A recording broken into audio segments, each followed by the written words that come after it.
Alors, quand on ne demande pas, on donne. Question. Pour comprendre l'essentiel, ai-je d'abord besoin de me libérer de mes conflits?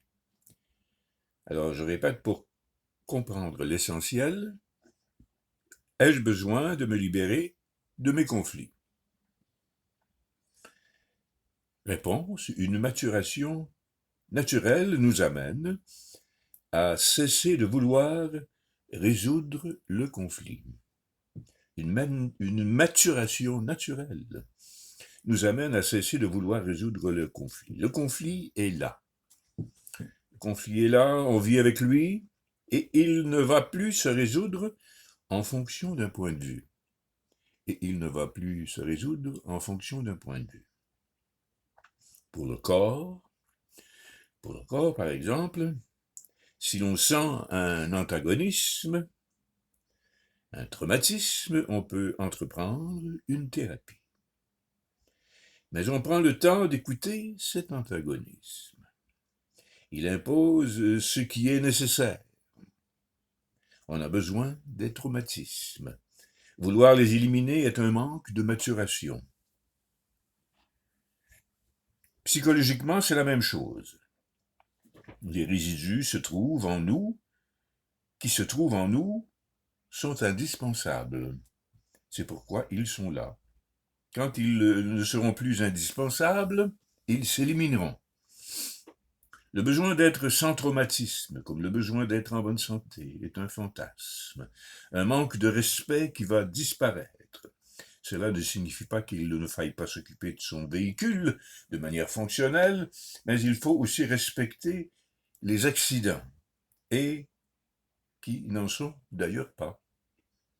Les traumatismes les plus fréquents viennent de la prétention de savoir ce qui convient le mieux, ce que devrait faire son enfant, ce que devrait penser son voisin, etc. Un tel ne devrait pas dire ceci, faire cela, se garer à cet endroit, me parler comme ceci, voter comme cela. Nous déployons une grande partie de notre énergie dans ce genre de commentaires. À peine regarde-t-on une scène qu'on est déjà en train d'intervenir, de commenter, de comparer, de critiquer, de juger. Chacun a son monde idéal, au moins mentalement, qu'il essaie d'imposer à l'environnement parce qu'il se sent incapable de le vivre lui-même. À titre expérimental, il serait intéressant de passer parfois une demi-journée ou une heure sans avoir une opinion sur ce que devrait faire ou penser l'entourage. Sortir dans la rue, regarder le monde sans savoir que les gens devraient rouler comme ceci, traverser comme cela, s'habiller comme ceci, ne pas faire comme ça, être.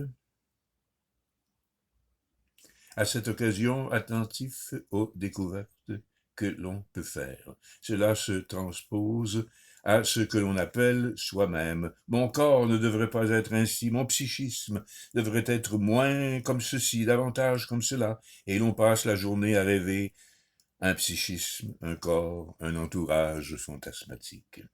Sur un certain plan, les conflits humains viennent de ce point de vue. L'entourage est violenté par cette rêverie. Le corps, le psychisme, l'entourage sont maltraités lorsqu'on pense qu'ils devraient être autrement qu'ils sont.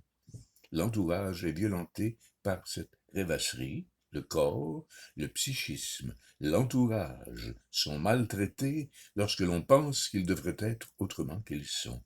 Sur un plan subtil, chaque jugement, chaque critique, chaque pensée traumatise un peu plus notre corps, notre psychisme, notre entourage. Et ces traumatismes se solidifiant créent ce que l'on appelle les conflits militaires et sociaux. Les racines de tous les conflits, c'est donc ce jugement qui me vient à tout propos, cette prétention que j'ai de savoir ce qui est juste en permanence. Voilà la première violence, voilà ce que l'on découvre, entre autres choses, par le travail de disponibilité sensorielle.